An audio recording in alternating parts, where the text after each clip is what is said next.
Hi there, grade 12s. We're now dealing with preparing for the Prelim Prac exam. Now, I think by now some of you might have written it. Some are probably still going to be writing it.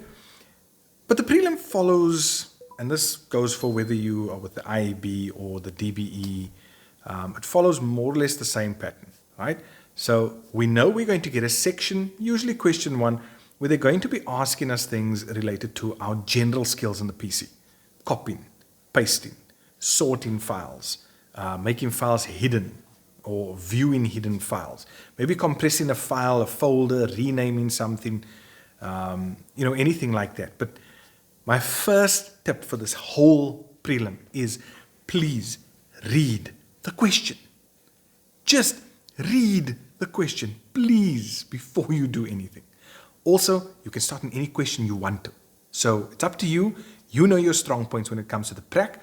Start with those items, then work your way back. Right. Then we go on to Word. So in Word, again, the basic formatting is going to be tested. And I've just made a few notes on things I've seen over the years. So your basic formatting and your paragraph formatting. So applying a border to a particular paragraph.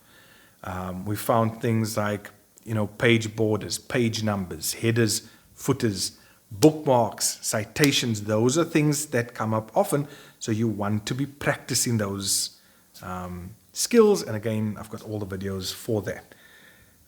Bullet lists. And obviously, because you're in grade 12, bullet lists with pictures, right? Not just normal bullet lists, multi-level lists. Your mail merge is something that comes up often as well. And when you are inserting an image into a Word document, they could use a wrap text. They could ask you to change the size of the image to a specific,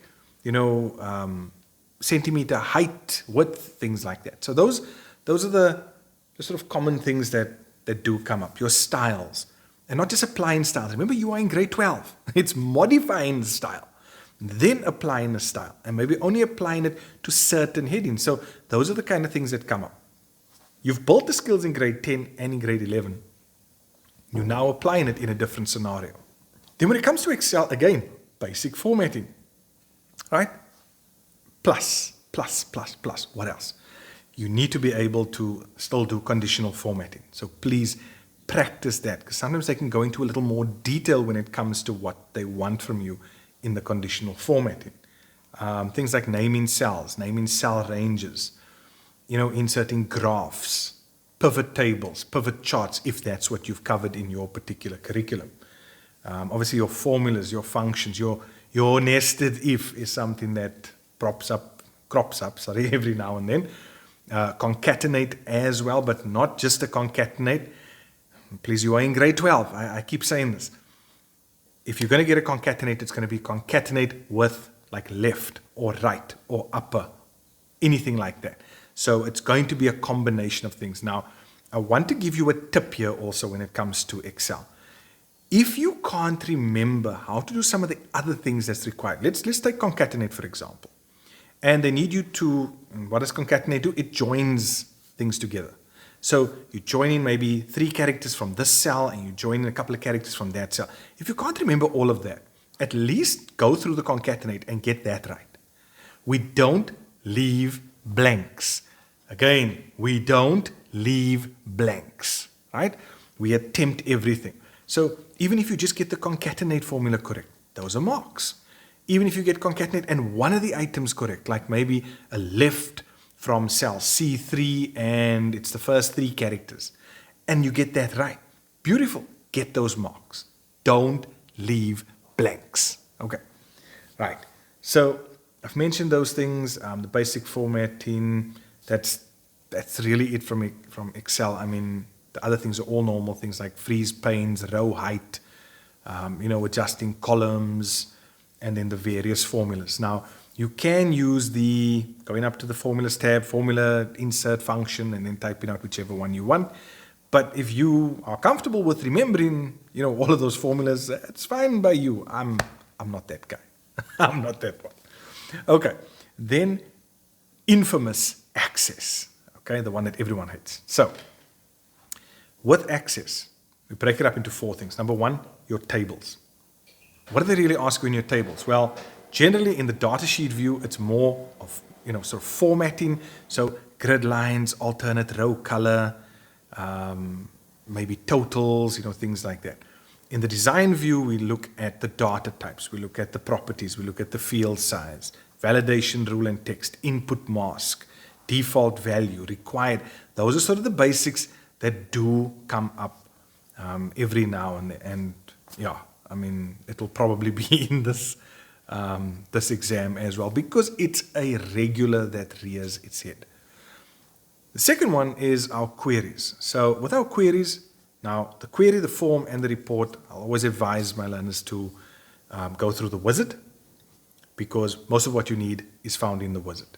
So know where the wizard is, know how to work with it, know how to create your query, your form, and your report.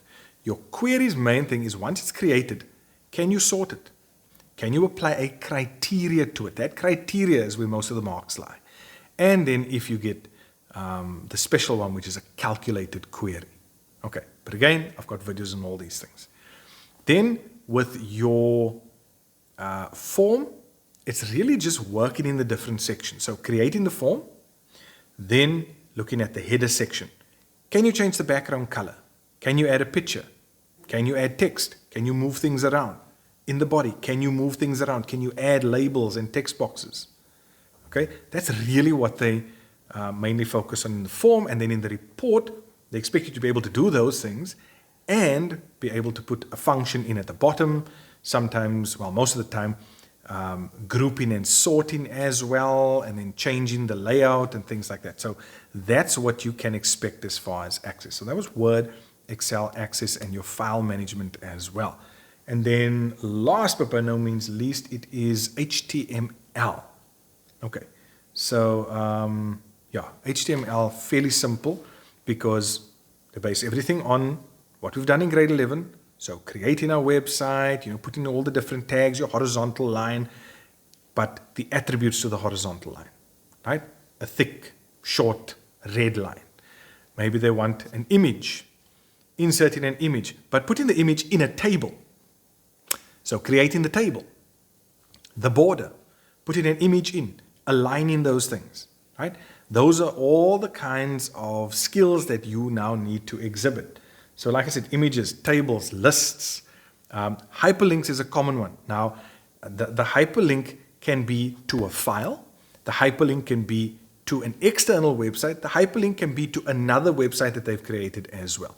So either way, but the principle on the hyperlink still remains the same.